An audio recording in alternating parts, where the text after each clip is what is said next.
रहीम। देखिए, जहाँ तक कुर्बानी के तारीख़ी पस मंज़र का ताल्लुक़ है, तो यूँ तो जब इंसानियत का वजूद इस दुनिया में आया तभी से ये कुर्बानी का सिलसिला चलता आ रहा है। जैसे कि हज़रत आदम अलैहिस्सलाम के एक बेटे हाबील ने कुर्बानी की थी। कुरान पाक में इसका तज़किरा है 6वें पारे में, वत्लु अलैहिम नबअ अबनई आदम इज़ क़र्रबा क़ुरबानन। तो कुर्बान का लफ्ज़ वहाँ पे इस्तेमाल हुआ है। उसके बाद जिसकी तरफ हम अपनी कुर्बानी मंसूब करते हैं या जिनकी याद में हम कुर्बानी करते हैं वो हज़रत इब्राहीम अला नबीना अलैहिस्सलातु वस्सलाम है। इसका भी तारीख़ी पस मंज़र कहें या कुरानी रूह में जो इसको एक बयान किया गया है हज़रत इब्राहीम अलैहिस्सलाम की कुर्बानी को, वो ऐसे कि हज़रत इब्राहीम अला नबीना अलैहिस्सलातु वस्सलाम जिस कौम और जिस मुल्क की तरफ पैगम्बर बनाकर भेजे गए थे, वहाँ उन पर सिर्फ एक आदमी ने ईमान लाया था, वो थे हज़रत लूत अलैहिस्सलाम। और हज़रत इब्राहीम अलैहिस्सलातु वस्सलाम चूँकि कौम पर दावत का असर नहीं हुआ, कौम ने ईमान नहीं लाया, तो उन्होंने इराक़ से हिजरत की तो शाम पहुँचे। जब शाम पहुँचे तो उनके एक घरवाली भी थी, उनकी एक बीवी थी, उनका नाम था हज़रत सारा। और इन हज़रत सारा को मिस्र के जो बादशाह थे, फ़िरऔन मिस्र जिनको कहा जाता है, ये फ़िरऔन वो जो आम फ़िरऔन पढ़ते हैं, ये फ़िरऔन चूँकि एक बादशाह, ये उनकी बादशाहत, उनकी सल्तनत का लक़ब था। जो उस कुर्सी पे बैठता तो उसको फ़िरऔन ही कहते थे। फ़िरऔन मुस्तकिल वो जो हमारे जहन में फ़िरऔन आता है वही एक नहीं है। मिस्र का जो भी बादशाह बनता था उसको फ़िरऔन कहते थे। जैसे आप समझे हमारे यहाँ जो मुल्क का बड़ा होता है उसको वज़ीर आज़म या सदर के ख़िताब से जानते हैं, इसी तरह ही भी होता था। बहरहाल जब हज़रत इब्राहीम अलैहिस्सलाम वहाँ पहुँचे हैं शाम, तो उनका कोई बच्चा नहीं था। हज़रत सारा ने अपनी जगह सोचा क्या हो सकता है, मुझसे बच्चा हो या ना हो। तो उनको जो मिस्र के बादशाह यानी फ़िरऔन मिस्र ने उनको जो एक खिदमत के लिए एक बांदी दी थी, उनका नाम था हाजरा, तो उन्होंने वो हज़रत इब्राहीम के निकाह में दे दी। हज़रत इब्राहीम अलैहिस्सलाम ने उनके साथ निकाह किया। तो उसके बाद चूँकि उम्र एक लंबी उम्र गुजरी थी हज़रत इब्राहीम की इज़्दिवाजी ताल्लुकात की हज़रत सारा के साथ, उनसे कोई औलाद अभी नहीं थी। तो हज़रत सारा जो है उन्होंने जब फ़िरऔन मिस्र की वो हदिये को हज़रत इब्राहीम अला नबीना अलैहिस्सलातु वस्सलाम के निकाह में दे दी, तो हज़रत इब्राहीम ने उनके बाद दुआ की है, वो दुआ कबूल हुई है। जैसे कुरान पाक में है 23वें पारे में सूरह साफ़ात में अल्लाह ताला फरमाते हैं, ये जो मैंने आपको एक तारीख़ी रूह से कहा, कुरान करीम ने भी इसका नक्शा खींचा है। चुनांचे सूरह साफ़ात के 23वें पारे में है, वक़ाल इन्नी ज़ाहिबुन इला रब्बी सयहदीन। जब कौम में से किसी अफराद ने ईमान नहीं लाया तो इब्राहीम अलैहिस्सलाम ने कहा मैं अब यहाँ से चलता हूँ। तो इब्राहीम वहाँ से निकले और जब शाम पहुँचे तो वहाँ उन्होंने दुआ की है। दुआ यह की है, रब्बी हबली मिनस्सालिहीन, अल्लाह मुझे नेक सालेह औलाद दीजिए। तो अल्लाह ताला ने उनको औलाद दी। फ़बश्शरनाहु बिग़ुलामिन हलीम, तो हमने उनको बशारत दी एक बुर्दबार बेटे की, हलीम बेटे की। और वहाँ मुराद इससे अगर माल इख्तिलाफ कुछ लोग इसे इसहाक मुराद लेते हैं, कुछ इस्माइल, लेकिन अक्सर मुफस्सिरीन कहते हैं इससे मुराद हज़रत इस्माइल अलैहिस्सलाम। चुनांचे एक लंबा अरसा गुजरा था, औलाद नहीं थी, बीवी ने कुर्बानी दी, उन्होंने अपनी हदिये की नौकरानी हज़रत इब्राहीम अलैहिस्सलाम के निकाह में दे दी। इधर से बच्चा भी नहीं है और दिन दिन गुजरता जा रहा है। तो इब्राहीम ने जो दुआ की, तो इस दुआ का समरा हज़रत इस्माइल अलैहिस्सलाम। रिवायतों में आता है 13 या 14 साल की उम्र थी हज़रत इस्माइल अलैहिस्सलाम की। क्योंकि जब बच्चा बालिग होता है तो ये बाप के लिए एक मजबूत ताकत बनती है, एक कुव्वत बनती है। बहरहाल हज़रत इब्राहीम अला नबीना अलैहिस्सलाम के बेटा 13 साल के होते हैं या 14 साल के होते हैं। कुरान पाक में आया है फलम्मा बलग मअहु सअय, उनका बच्चा जब इतना बड़ा हुआ, वो सही करता, कोशिश करता, चलता, अपने बाप को कुछ कामों में साथ देता। क़ाल या बुनय्या इन्नी अरा फिल मनाम, तो इब्राहीम को हमने ख्वाब में दिखलाया कि आपका जो बेटा है इसको आपको हमारे रास्ते में ज़बाह करना है, कुर्बान करना है। चनाचे तफसीर मुफस्सिरीन की तफसीर के मुताबिक हज़रत इब्राहीम अलैहिस्सलाम ने 3 دن تک خواب دیکھا. خواب میں ان کو یہی دکھلایا گیا کہ آپ کو اپنے بچے کو ذبح کرنا ہے.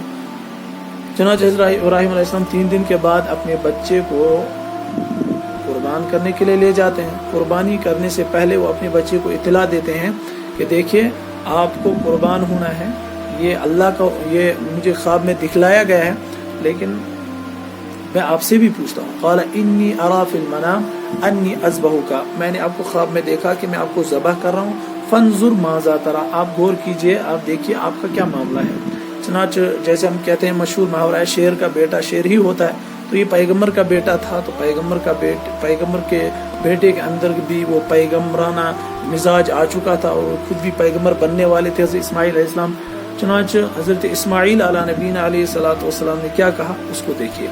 تاریخی جملہ کیا ہے؟ قال یا ابت افعل, اے میرے ابو, افعل ما تؤمر, جس چیز کا آپ کو اللہ نے حکم دیا آپ کو کر گزرے. حضرت ابراہیم علیہ نبینا علیہ السلام نے اپنے بیٹے کو اس لیے پوچھا تاکہ کہیں ذبح کرتے وقت جب اس کو ذبح کرنے لے جاؤں تو اس کو مشکل نہ ہو, یا کسی بھی اعتبار سے اس سے میری نافرمانی لازم نہ آئے, یا جو وحی آئی ہے کیونکہ خواب بھی نبی کے یہاں وحی ہوتی ہے, تو اس وحی کی کہیں تنقیص لازم نہ آ جائے, اس لیے فانظر ماذا ترى کہا, یعنی آپ سے مشورہ پوچھ رہا ہوں. قال یا ابت افعل ما تؤمر ستجدنی ان شاء اللہ من الصابرین. دیکھو قرآن کریم نے عجیب طریقے سے وہ اسماعیل علیہ الصلوۃ والسلام کے اس جذبے اور ان کے جواب کو وہ نقش کھینچا ہے. ستجدنی ان شاء اللہ من الصابرین, اے اسماعیل, ہم اسماعیل کہہ رہے ہیں ستجدنی ان شاء اللہ من الصابرین, ان قریب آپ مجھے پاؤ گے انشاءاللہ اگر اللہ نے چاہا صابرین میں سے. یعنی نہیں کہا میں صبر کرنے والا ہوں, آپ جو چاہیے کیجئے, مجھے یہ پریشانی نہیں ہے. جیسے ہمارے دیندار لوگ سمجھتے ہیں بس ہم یہ دیکھو میں نماز کا پابند ہوں, مجھے کیا ٹینشن ہے, میں روزہ رکھتا ہوں, مجھے کیا ٹینشن ہے. ایسے ہی کہتے ہیں جیسے کہ ان کے علاوہ کوئی روزہ رکھتا ہی نہیں. اسماعیل علیہ السلام نے ایسے نہیں کہا, بڑے عاجزی تواضع انکساری کے ساتھ حضرت اپنے ابو کو جواب دیا کہ دیکھیے ابو, آپ جو چاہیں کریں, جو آپ کو حکم آیا ہے وہ کریں, اور ایسی بات نہیں ہے میری طرف سے کوئی نافرمانی لازم آئے گی, بلکہ ستجدنی انشاءاللہ من الصابرین. ایسے دنیا میں صبر کرنے والے صبر کرتے ہیں, آپ ان کی طرح مجھے بھی صبر کرنے والے پاؤ گے. چنانچہ حضرت اسماعیل علیہ السلام کو مذبح کھانا لیا گیا. قرآن پاک نے نقشہ کھینچا فلما اسلما وتلہ للجبین, تو جب ان کو مذبح کھانے لے گیا تو اسماعیل علیہ السلام نے جب ان کا حکم قبول کیا, یا اللہ کا حکم قبول کیا, جب ذبح کھانے میں لے گئے تو لیٹانے سے پہلے اپنے ابو سے ایک تاریخی جملہ کہا, اے ابو دیکھیے اگر آپ ڈائریکٹ جیسے ہم جانوروں کو ذبح کرتے ہیں, اگر آپ مجھے ویسے ذبح کرتے ہیں تو اس صورت میں کہیں آپ کو وہ باپ کا پیار یا وہ کچھ ذہن میں نہ آ جائے, اس لیے آپ مجھے الٹا مجھے ذبح کیجیے. فلما اسلم وتلہ, مجھے کروٹ کے بل لیٹائیے اور مجھے ذبح کیجیے. ونادیناہ ای یا ابراہیم قد صدقت الرؤیا انا کذالک نجزی المحسنین.